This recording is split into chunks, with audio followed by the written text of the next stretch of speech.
Hi, this is Mary McCurry again, the Magic Apothecary, here on my podcast for you, information for you about herbs and healing and witchcraft in New York City. I'm a New York City based herbalist and witch. I'm a medicine woman, again, a witch, a special spiritualist. I'm a medium as well, a tarot reader, an astrologer, and now Reiki healer. I'm a singer and also a singing teacher, which I use for healing. I use singing and art for healing, as well as all the other healing arts that I use. I count witchcraft amongst those. I began my spiritual journey as a little girl with my Irish and Italian grandmothers, learning their traditions and branching into the studies of the tarot, palm reading, laying on of hands, and the Catholic vein. All the facets of nature, the nature religion of Wicca, were at my disposal when I was a kid, and I just didn't know it was called Wicca until I got older and discovered it was called Wicca. Or witchcraft. Initiated a Gardnerian witch in a tradition that goes back to Gerald Gardner himself. I'm also an initiated member of the Fellowship of Isis, as well as in the process of forming my own tradition here in Brooklyn, New York, with my working group. So that should be fun. In my travels as a witch and healer, I have been blessed, really, to have studied with some of the best teachers in New York City in both the craft, herbalism, and aromatherapy and Reiki. Some of my teachers include Lady Rhea, Susan Weed, Celtic scholar Alexei Kondrotyev, Pika Trinkle, High Priest Anthony Russell, Dhruva Di Vittorio, David Winston, David Crow, aromatherapist, and Klingon Joe Zukowski, as well as Kepacha, the astrologist. So I've also harvested with Steve Brill in Prospect Park, the wild man he's known. I recommend that also highly. So the magicapothecary.com is where this all comes together, and I try to live each day working to heal both myself and those and the world around me as much as I possibly can. I do create products for people if they're interested in them, like teas and oils and incense and baths, massage oils. I do Reiki sessions. I do astrology readings, tarot card readings by appointment as well. I do things for both healing and magic and healing together. So any way you need stuff done, I usually can figure it out. I'm also a New York State licensed cosmetologist, so I do everything really up to code standards. So I am the Magic Apothecary. You're hearing in the background some nature sounds on Spotify.com, one of my favorite places to stay all day. Put it on because I'm going to be talking today a little bit about Brooklyn, New York. And it's wild growing season here. And what I did to accomplish what I needed to accomplish as an herbalist. And actually, I'm in an apprenticeship with Pika Trinkle right now. I'm in 2013, September. I'm still in the process of learning my medicinal herbal work. And one of the things I took on myself as a project this year was to create an herbal garden. Now, I don't live where there's a garden. Many of you may have a garden, and I'm glad for you. Maybe you could let me have a piece of land. But I don't have anything. All I have is pots and a stoop.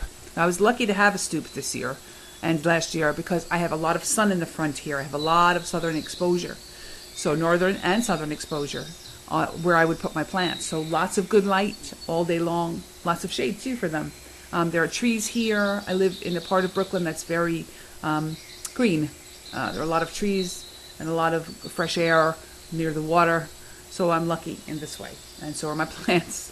So, herbal gardens. How does a witch in the city, or how does a witch with limited place to grow things in the city, or even out of the city, do this?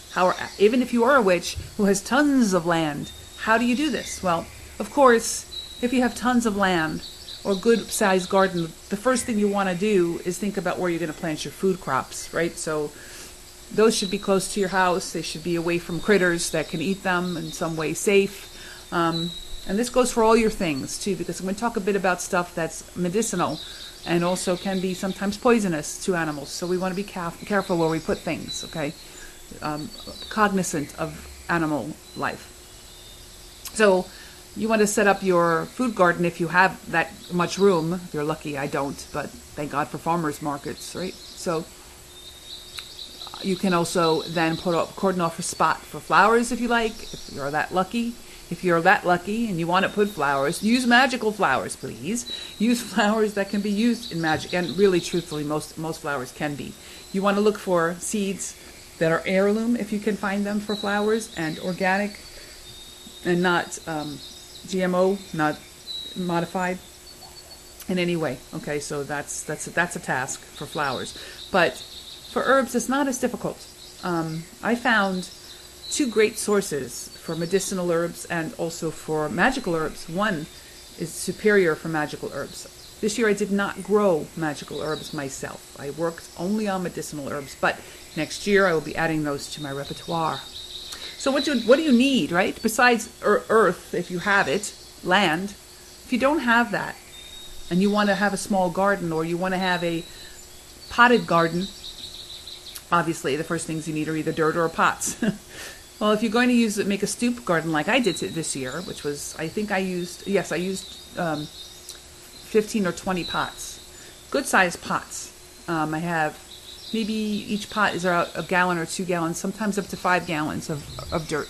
And I went and I got organic exterior planting soil for outside. But the first thing I did was actually buy my seeds. And I bought my seeds when the seed catalogs came, and that was in January and February. Around the time of Imbolc is when you should be buying your seeds. So that's like February 2nd, 1st is when those seeds should be purchased and ready to go, because in March you want them in little nursery soil, in little pots inside your house, under a grow light if you can have the space for that, or by a warm sunny window if that's a possibility. Okay, so you want to buy your seeds first. And I was luckily able to find a lot of really great seeds at Rose Mountain Herbs. It's easy to find them, rosemountainherbs.com.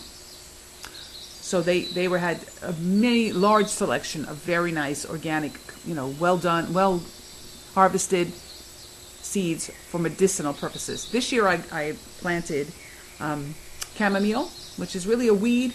All of these things are weed, actually. My neighbors have been saying to me, who are on both sides of me, full of cultivated, beautiful flowers bought in a hothouse, God knows from where, Goddess knows how it happened. They're just there and pretty and have no smell, obviously. But they say to me, why are you growing weeds? And I keep telling them, I'm not growing weeds. They are medicinal plants. And then they just look at me askance and walk away. Well, whatever. So this year I planted chamomile, as I said, and I've been harvesting off this little plant enough probably now to make a pot of tea. Yay! This is a very high producing plant, and it smells beautiful like apples.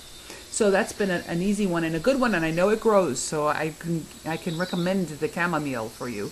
Lavender as well took real well and is making plenty of flowers, and the bees love it. So that's a great thing to use. And both chamomile and lavender can be used for relaxation in tea. They can be ingested, or they can be infused in oil or in a tincture to be taken in alcohol. If you know how to make a tincture, we'll talk about that more in the future. Lots of ways you can use them in a salve. So these are good, nice, clean, and I know they're organic because the seeds were, and I know I didn't put anything on them except love and water. So there's that, and I also grew lemon balm for relaxation as well, and also for healing in many, many different ways. Lemon balm, is a wonderful, wonderful, wonderful plant. You can look her up, see what she does. I also grew California poppy, which hasn't sprouted yet, hasn't made a flower yet, but it's out there and growing huge. We'll see. I don't know if it's September already. I don't know if I'll get flowers, but the plant did work. I was surprised. The California poppy, which is for pain, actually took in Brooklyn. Yay! Also, we have out down there Angelica, which is grown gorgeously. Chamomile, I said calendula. I have licorice root growing, little tiny roots. The roots are so little, but I'm going to harvest them and I'm going to use them. So that's what I have down there. I thought I should make and grow plants that I use. So some of them, I use a tremendous amount of plants and healing stuff, but those are some of the ones I go to for what people ask me the most for, which is relaxation. They can't sleep. They're high anxiety. Remember, I am a singer and a singing teacher, so my students do come to me with a lot of anxiety about auditions and rehearsals and, performances. So I do get a lot of requests for healing things that include sedation of some sort. So that's why I grow a lot of that. But also just to see how they grow. It's one thing to buy plants online in a bag and they're cut and sifted and organic, and use them. But it's another to really live with them and get to know them. I'm going to be going to a very special seminar at the end of the month. I'm getting to know your plant familiars, and I'll be talking about that at the request of the person who runs this website. These podcasts go up on Brian Brewer, really wonderful witch in the New York City area who does great things for the community. Thank you, Brian. But I'm going to be talking about that very thing, meeting and knowing plants and getting to know them better. And this year I think I achieved some of that. I think I understand them. Also able to just pick them out of their pots and eat them, pop them right in my mouth. They're all safe, these plants I grew. So that's what I did. What I experienced was just this sort of a wonderful feeling of being able to grow my medicine. If I had more land, I certainly would have put up much more. In my apprenticeship program, we are growing a huge garden full of very interesting herbs of all sorts, all sorts. Apothecary roses being one thing that's an unusual thing to see that's growing out there, and celandine and elecampane and all these beautiful, very intensely fantastic healing herbs that I'm getting my hands in. I suggest it highly as a witch. It's our mother. It's the goddess, the earth herself, and the god himself rising, the green man, all around us. They're here for us. They're here to give us, to be part of us, to be one with us. So get out and check that stuff out if you can. You can also not use seeds if it's a difficult thing. And next year I may do this myself somewhat. Go to a nursery. There are nurseries in New Jersey, farms that do this as well, where you can buy medicinal herbs it's already started for you in teeny tiny pots, and all you have to do is transfer them like you would any other plant from one pot to another. Very simple stuff. Again, if you have questions about this stuff, get in touch with me at 347-492-0534, or you can write to me at the Magical Apothecary, THEMAGICAL APOTHECARY @gmail.com. The Magical Apothecary @gmail.com. There's be information up on my website as well at themagicapothecary.com. The Magic, MAGIC, no AL on that one, .com. Okay, so back to talking about this. So herbal gardens, please do try. Even if you grow one thing, even if you find yourself really attracted to one herb that you use over and over again. Maybe it's basil. I had my working study group here, my witchcraft group, plant basil at the beginning of the growing season. And we did a full moon, and everybody there wanted to have money, of course. So we used basil, which is a money-drawing herb, and we planted it. And I'll tell you what, it's still growing, and I've been cooking with it all summer. So yay for basil. But easy to do. Seeds are easy. They need love, they need warmth, they need water. Pretty much. So that's a way to start. You can start with a simple flower if you feel drawn to, say, geranium or roses, or, as I said before, or any kind of flower, orange blossom, any kind of flower will do. Okay, carnations will do. Anything you have an affinity for, grow it. Grow it yourself. Grow one thing. Grow something next year. So I'm talking now during the fall season, just before Mabon, before the harvest of the fall equinox.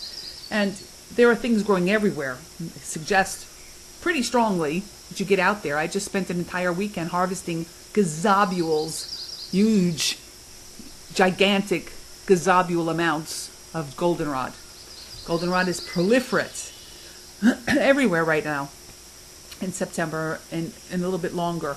And it's wonderful for healing. It is one of the best things to deal with for healing. It also has great magical properties. Okay, so there's that. Also, I wanted to say, looking for seeds. Let's talk about poison. Let's talk about that for a moment. And many witches use things like wolfsbane or other such poisonous substances like lily of the valley, poke root. These things can be used for multiple reasons. Not to kill people. Please never, ever consider anything that drastic or dark or really damaging to your own spirit. However, they can be used for binding spells. They can be used even sometimes for healing in very small amounts. Okay, so if you're a witch that likes to work with herbs that are very powerful, here's one place on the internet you can find them. It's called alchemyworks.com, ALCHEMY works, WORKS.com. And he has huge amounts of selection. He has old kinds of seeds that can't be found anywhere else, and he cultivates them and collects them and loves them. He has wonderful medicinal organic herb seeds as well. So that's somebody to support if you're interested in